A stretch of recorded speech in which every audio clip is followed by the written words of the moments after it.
amigo, espero que estés bien y listo para este cuarto estudio de Santiago. Estamos en Santiago, el segundo capítulo, si quieres tener tu Biblia lista. Santiago 2, en el versículo 14 hasta el final del capítulo. Y te advierto que este pasaje es uno de los pasajes más controvertidos en toda la Biblia, porque algunos dirán que Santiago está enseñando que la salvación es por obras. Y si esta conclusión es cierta, tenemos un problema porque Pablo claramente enseñó en otro lugar que la salvación es por la gracia de Dios mediante la fe y no por obras. Entonces, ¿cuál es la verdad? Yo creo que no hay ninguna contradicción, por supuesto. El problema es que muchas veces nos metemos en el estudio de las palabras y todo esto sin entender el contexto. Y siempre, cada vez que vamos a la Biblia, factor número uno, ¿cuál es el contexto? Y en mi opinión, no es tan difícil entender lo que Santiago está diciendo si estamos comenzando con el contexto. Y por eso el enfoque del estudio de hoy, no vamos a profundizarnos en el significado de las palabras griegas ni citar los comentarios, aunque todo esto tiene su importancia, por supuesto que sí, pero no es necesario para captar el enfoque global de lo que está pasando. Y cuando estamos hablando del contexto, para mí la pregunta más importante es esta. ¿Quién es Santiago? ¿Quién es el autor de este libro? Por supuesto, es algo que tocamos en el primer capítulo, el primer estudio que hicimos, y aprendimos que Santiago es el medio hermano del Señor Jesús. Y aprendimos que no era creyente durante el tiempo que Jesús estaba aquí en la tierra. Aprendimos que algo que pasó después de la resurrección, Santiago llega a ser creyente y dentro de poco es uno de los pastores de la primera iglesia en Jerusalén. Y que Santiago, esta pequeña carta que estamos considerando, a lo mejor era el primer libro escrito en lo que llamamos hoy en día el Nuevo Testamento. Muy importante recordar esto. ¿Quién es Santiago? Y que no era creyente durante la vida de Jesús.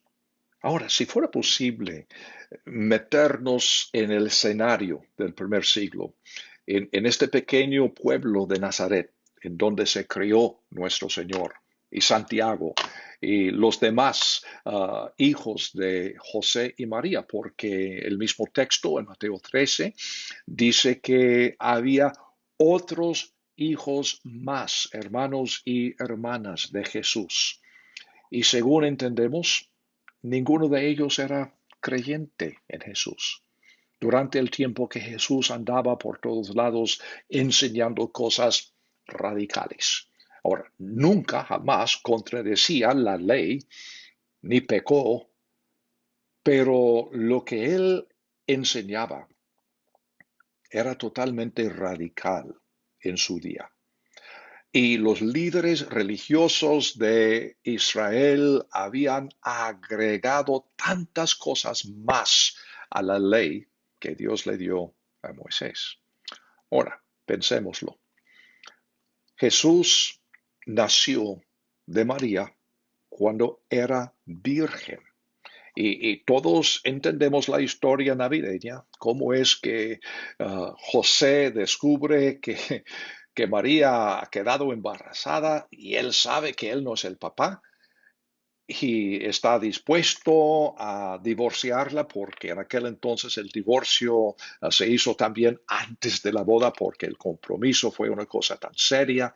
José estaba dispuesto a hacerlo porque es hombre honorable, pero le aparece un ángel del Señor explicándole que es cierto lo que María decía, que ella había quedado embarazada del Espíritu Santo. Una pregunta, ¿quién más cree eso? María, sí, que el Espíritu Santo, ¿cómo no? Claro que sí, por supuesto.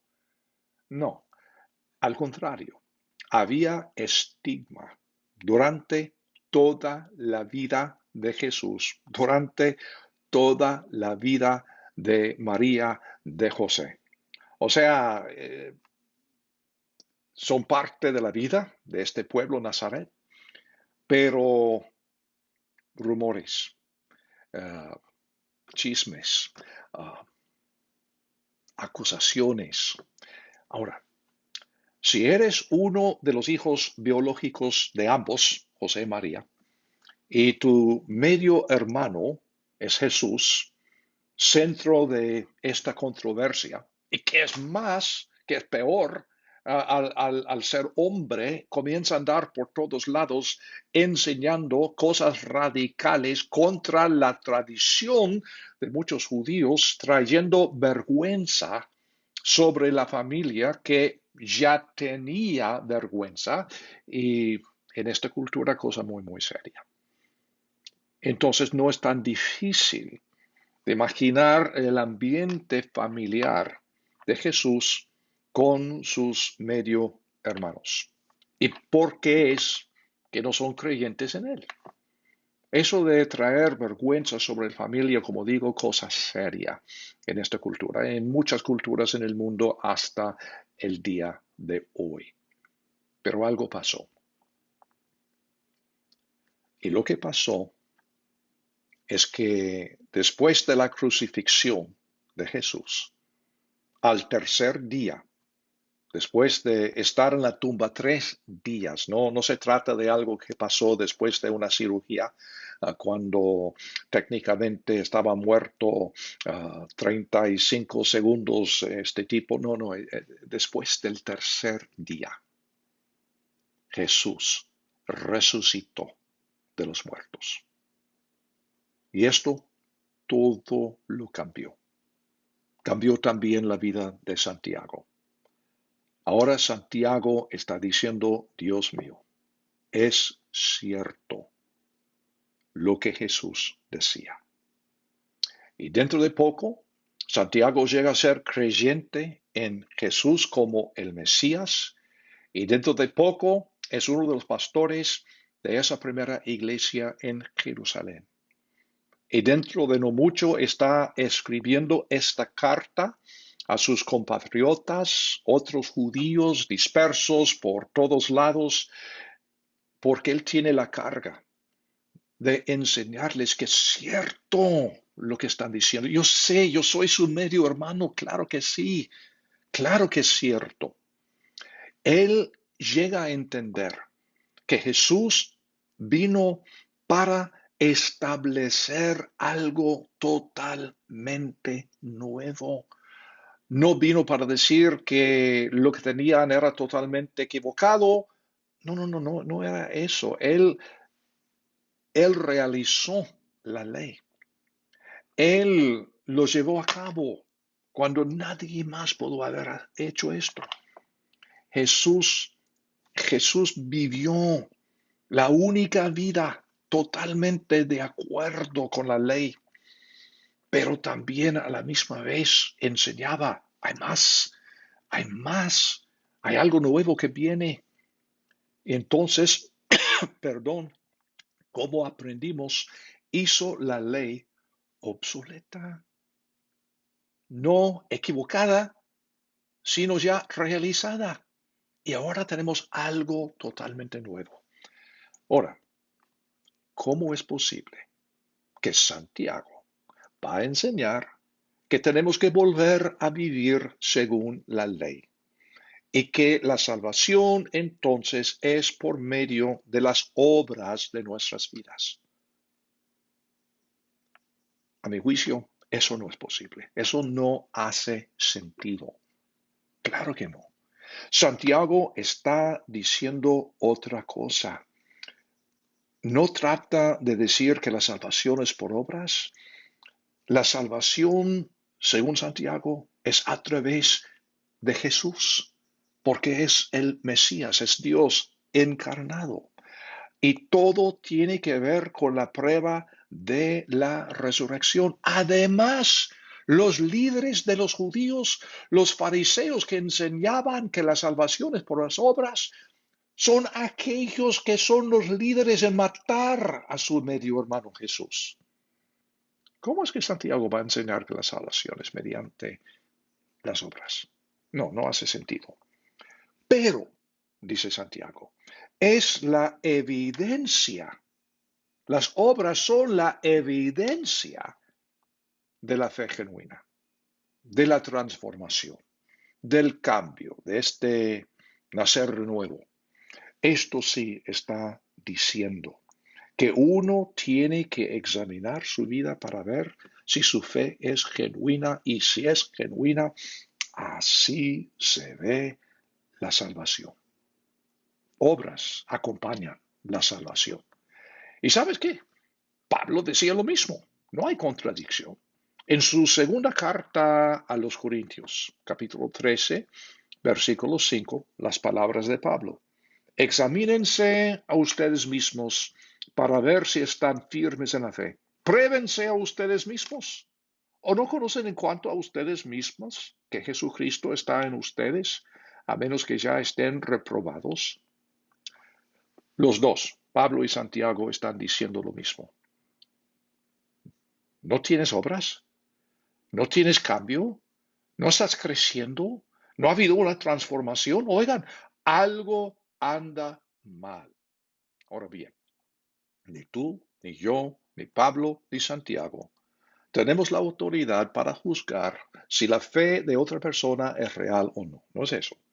Simplemente están diciendo, oye, ¿tu fe no es acompañada por obras nuevas? ¿Por transformación? ¿Por cambio? Oye, algo anda mal. Posiblemente tu fe es una fe muerta, que es decir, no es válida, no funciona, no es real, no es auténtica. Si es, y quién soy yo no soy Dios para decir que sí, que no, pero algo anda mal, posiblemente es una fe inmadura, posiblemente por tu ignorancia, por tu rebeldía, qué sé yo, pero algo anda mal, porque la fe normal es una fe que es acompañada por obras, un cambio, algo que marca la diferencia en tu vida después de haber depositado tu fe en Jesucristo. Esto es lo que están diciendo. Así que en este pasaje Santiago está presentando tres posibilidades. Una fe muerta, posiblemente. Una fe inmadura, una fe ignorante, quizá posiblemente. O una fe normal, que es una fe dinámica. Vamos a ver. Aquí estamos en Santiago 2, después de esta larga introducción, pero necesario entender el contexto. Versículo 14, Santiago 2:14. Hermanos míos, si alguno dice que tiene fe y no tiene obras, ¿de qué sirve? ¿Puede acaso su fe salvarle? Si un hermano o una hermana están desnudos y les falta la comida diaria, y alguno de ustedes les dice, vayan en paz, caliéntense, sáciense, pero no les da lo necesario para el cuerpo, ¿de qué sirve? Así también la fe. Si no tiene obras, está muerta en sí misma. Sin embargo, alguno dirá, tú tienes fe, yo tengo obras. Muéstrame tu fe sin tus obras, y yo te mostraré mi fe por mis obras. Esta es la evidencia, la prueba, la manifestación. Es decir, la fe muerta, para usar las frases que Santiago usa. Y contexto, Santiago está usando un vocabulario, un contexto antiguo testamentario, porque temprano en la época de la iglesia, nadie está usando palabras como Biblia, como cristiano, nadie está usando estas palabras. Y Santiago simplemente está diciendo una fe muerta es una fe de palabras sin obras, palabras sin vida, sin realidad. Es tener un hablar sin tener el andar correspondiente. Y tampoco estoy diciendo que hemos de tener una fe de obras y no palabras. No, las dos cosas son necesarias, inseparables. Si tienes una fe real, tienes obras correspondientes. Punto. Esta es la fe normal. Y si no es así, algo anda mal. Las dos cosas son necesarias y esto decía Santiago en el primer capítulo. Y el contexto sigue aquí en el segundo capítulo. Esta fe muerta, es decir, es una fe sin fruto. Uh, a veces decimos cosas y yo entiendo lo que queremos decir, he dicho lo mismo, pero a veces decimos, bueno, lo único que Dios pide de nosotros es nuestra fidelidad. Suena muy bien, suena muy espiritual, está equivocado. Está equivocado. Sí, Dios quiere que seamos fieles, pero no es la norma. No es cierto.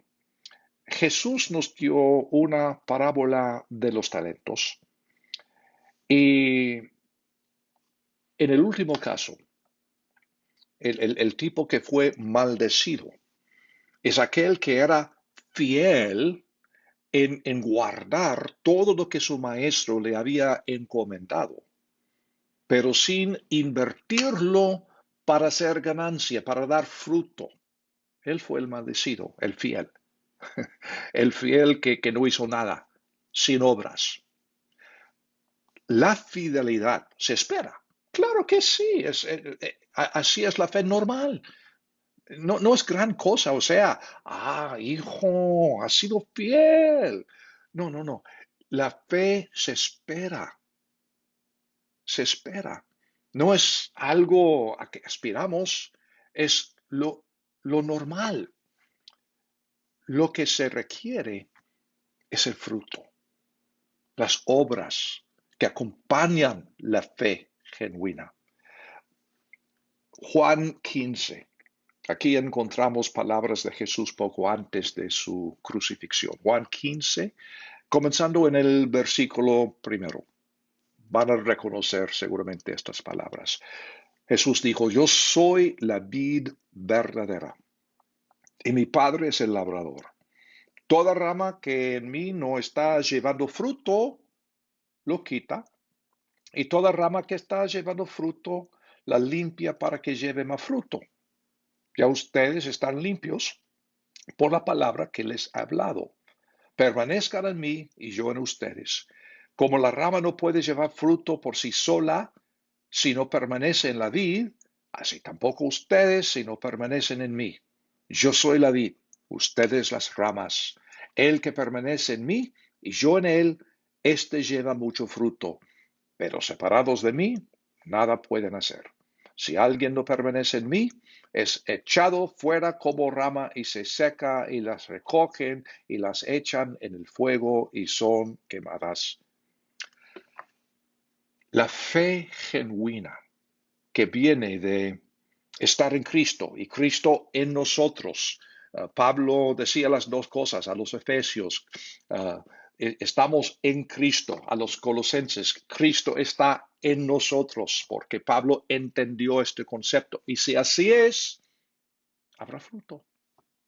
Habrá fruto. Y si no hay fruto, algo anda mal.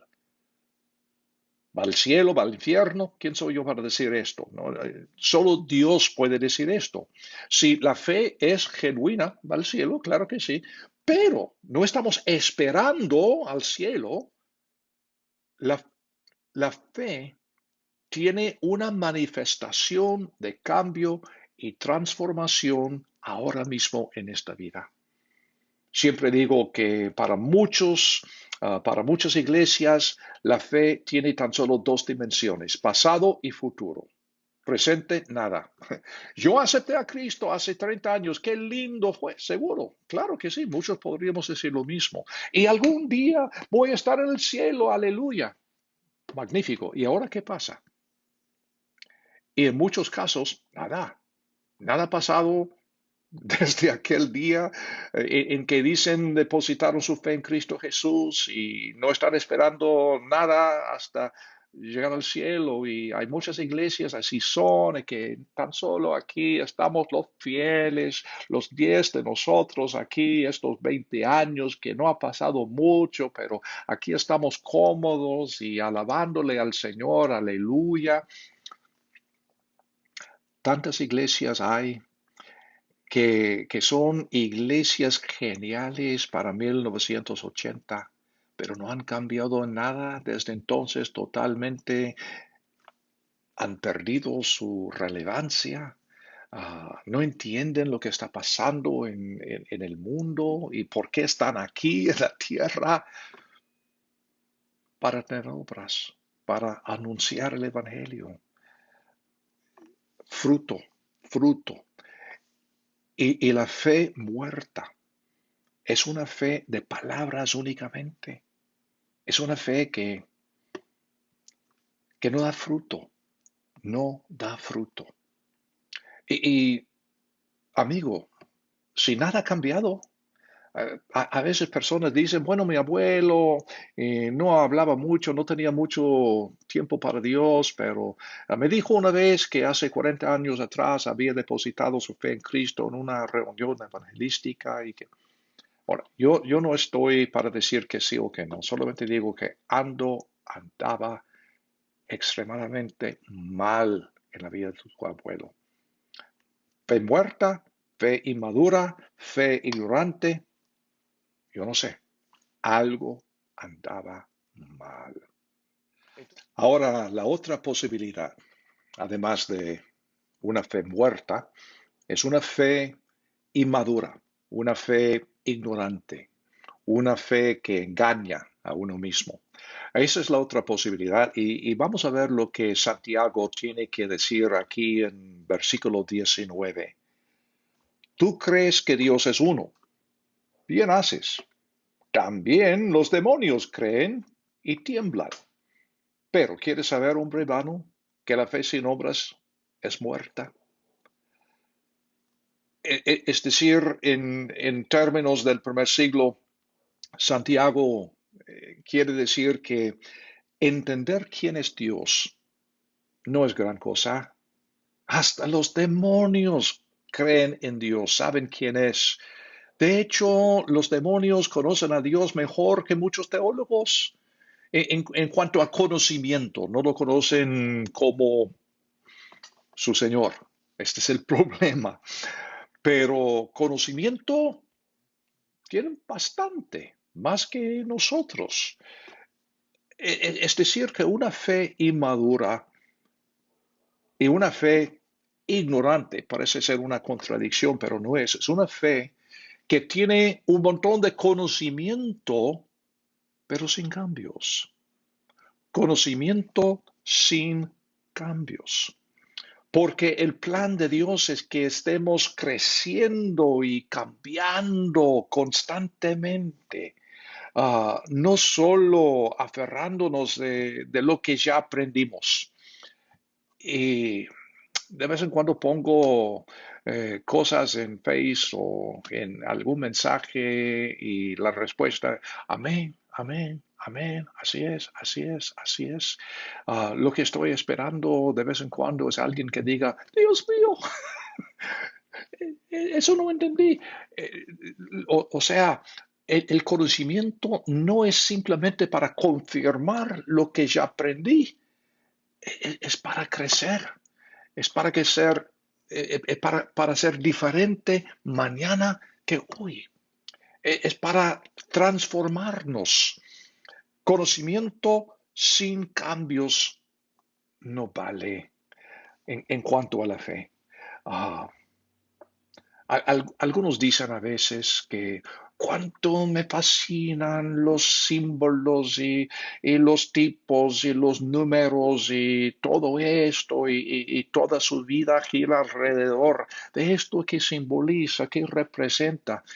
Oigan, no digo que no hay belleza en el simbolismo de la Biblia, por supuesto, pero si no entiendes la superficie, ¿de qué sirve entender todo eso?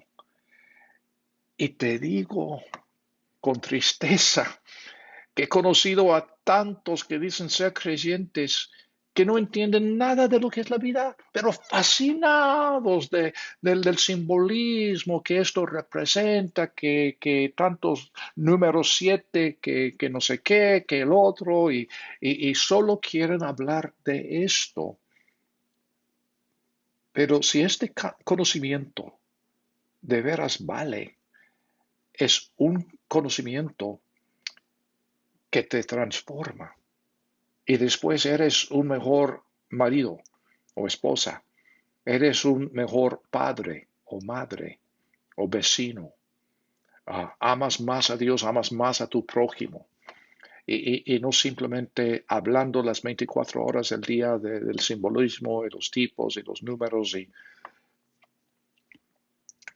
Es una fe inmadura, porque la fe real es una fe acompañada por cambios, obras, transformación. Ah, puede ser una fe rebelde, sin arrepentimiento. Posiblemente este es el problema, porque no hay fruto, no hay obras. Ah, hay personas que posiblemente su fe sea real, qué sé yo. Yo no puedo ver lo que está dentro del alma, pero hay personas que en realidad han andado años y años y años en el mismo problema, el mismo pecado. Si uno tiene una fe genuina, esta persona va a recibir corrección constante del Señor, lo que te falta y las áreas en que tienes que seguir creciendo. De vez en cuando el Señor tiene que reprendernos, siempre con amor y todo esto, pero Él espera que el cambio sea constante, continuo y hasta el día de nuestra muerte. Esta es una fe real, pero algunos posiblemente tienen una fe que no tiene amor, amor por Dios, amor por el prójimo, una fe muerta, una fe inmadura.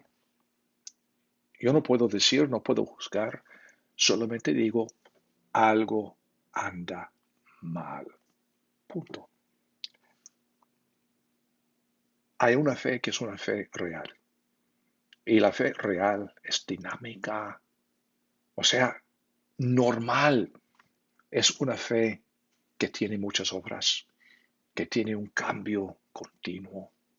No es una fe que no cambia. Eso sí es una fe o muerta o inmadura, pero la fe dinámica es una fe que tiene fruto. Y eso dice Santiago, da dos ejemplos aquí en Santiago 2, comenzando con el versículo 21. ¿No fue justificado por las obras nuestro padre Abraham cuando ofreció a su hijo Isaac sobre el altar? Puedes ver que la fe actuaba juntamente con sus obras y que la fe fue contemplada por las obras. Y se cumplió la escritura que dice, y creyó Abraham a Dios y le fue contado por justicia y fue llamado amigo de Dios. ¿Pueden ver, pues, que el hombre es justificado por las obras y no solamente por la fe? Ahora podríamos hablar del significado de las palabras griegas y todo esto, pero mira, es obvio por el contexto lo que Santiago está diciendo. No está hablando de ganar la salvación por las obras, está simplemente diciendo si es real, hay fruto, hay cambio, hay obras, Da otro ejemplo, versículo 25, de igual manera, ¿no fue justificada también la prostituta Rahab por las obras cuando recibió a los mensajeros y los envió por otro camino? Porque tal como el cuerpo sin el espíritu está muerto, así también la fe sin obras está muerta. Ahora, dos ejemplos entonces, Abraham y Rahab.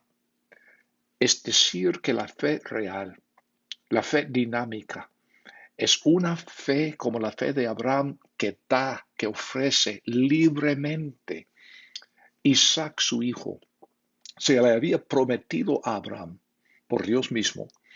Y ahora Dios se lo pide de vuelta. Imagínate cómo se siente Abraham. Esperó décadas para tener este regalo de Isaac, la cosa más preciosa de tu vida. Y ahora Dios le dice a Abraham, dámelo de vuelta. Pero ¿qué hace Abraham? Abraham se lo ofrece como sacrificio. Pero un momentito, esta historia no se trata de Abraham, ni se trata de Isaac, aunque hay cosas importantes en cuanto a ambos, en cuanto a su carácter. Pero no, esta historia es la historia de un Dios tan confiable que Abraham estaba dispuesto a ofrecerle lo más precioso que tiene. Imagínate, Dios, ¿tú quieres que yo ofrezca a Isaac como sacrificio vivo sobre el altar? Ay, pero a través de los años es el mismo Dios que se le apareció en Mesopotamia y le dio una tierra. Y a través de todos esos años ha estado con Abraham, dándole victoria, rescatándole de los líos y catástrofes de su vida. Y Abraham ha aprendido. Hay cosas que no las entiendo, pero si una cosa entiendo, puedo confiar en mi Dios. No lo entiendo, pero Dios, te ofrezco la cosa más preciosa que tengo. ¿Y sabes qué? Dios también a veces nos pide a nosotros las cosas que de veras son preciosas. No por ser un Dios cruel, sino por ser un Dios que quiere manifestar la realidad de nuestra fe. Quizá nos pide control. Hay muchos de nosotros que queremos darle al Señor todo menos el control. Y podría ser nuestra comodidad, las cosas, tantas cosas, nuestros niños, nuestra carrera. Pero ¿sabes qué?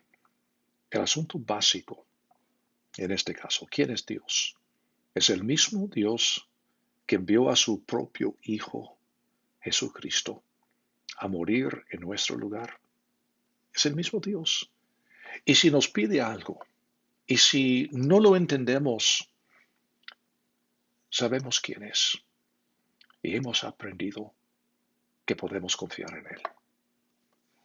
Y a veces son las lecciones que no las podemos aprender de verdad hasta estar en este momento de prueba. Abraham, una fe dinámica, una fe normal, una fe real. Y, y me fascina el otro ejemplo que Santiago escoge. Y como judío, en su fondo, escribiendo a otros judíos que han llegado a creer en Jesús como el Mesías. Él usa un ejemplo que conocen bien. Muchas veces pensamos en los grandes héroes de la fe. Abraham, Noé, Moisés, David. El otro ejemplo es Rahab. Y Santiago tiene mucho cuidado recordarnos qué es la prostituta, Rahab. Qué fascinante. Pero lo importante acá es entender que no era judía, una prostituta. Y estos dos tipos, estos dos espías de Israel, llegan a su casa un día y le dicen, miren, tienes que escondernos porque nos buscan. Y nosotros somos representantes del Dios verdadero de Israel, el Dios que nos ha dado esta ciudad y tienes que ayudarnos. Y ella, la prostituta, dijo, claro que sí, perdón, claro que sí, lo hizo. Solamente les pidió recordar a ella y su familia. Lo hicieron. Pero el punto es, no tiene un fondo teológico, no es judío, uh, no conoce a Dios, pero de repente agarra la fe. Y la fe es real. Una fe con tanta sencillez que actúa. Una fe que actúa. Por eso no entramos en una discusión profunda del significado de las palabras griegas y todo esto, porque este libro es tan sencillo que cualquier prostituta como Rahab podría comprender su esencia. Y la esencia del mensaje es esta. La fe real actúa, tiene obras, es sencilla, no necesita estudios formales de 8 años. Es una fe que actúa, que viene con una transformación, un cambio. Punto.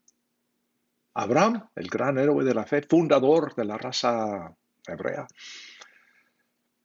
O Rahab, la prostituta, no hay diferencia. Es la misma fe. Y amigo, esta es la cosa más importante que tengo que decirte. Yo no puedo juzgar la fe de nadie, en serio. Pero puedo decirte que si tu fe no ha resultado en una transformación, no es decir que hayas llegado a un nivel sin pecado nunca jamás, no, no, no.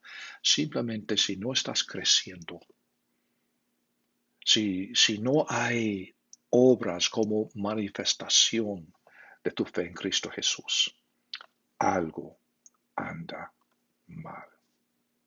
Podría ser una fe muerta, posiblemente podría ser que crees tener fe y no la tienes, o podría ser una fe ignorante, inmadura, rebelde, yo no sé, pero tú puedes saberlo. Y si no, pregúntale a Dios, Señor, ayúdame, Señor, necesito saber si lo que tengo es real. Si es real, cámbiame, Señor, transfórmame. Dame obras, dame fruto. Y Él lo hará. Estoy seguro que sí. La próxima vez vamos a entrar en el tercer capítulo de Santiago. Señor, gracias por este libro tan bello, tan práctico, escrito por el medio hermano de nuestro Señor Jesús. Y Él escribe con una certeza, certidumbre y una sencillez. Señor, gracias por esta enseñanza. Y si hay alguien escuchándome que está dudando, que está vacilando, Señor, enséñale la realidad de su fe y qué hacer. Señor, te doy toda la gloria en el nombre de nuestro Señor Jesucristo. Amén. Bueno, amigo, hasta la próxima vez. Que estés bien y que el Señor te bendiga y mucho.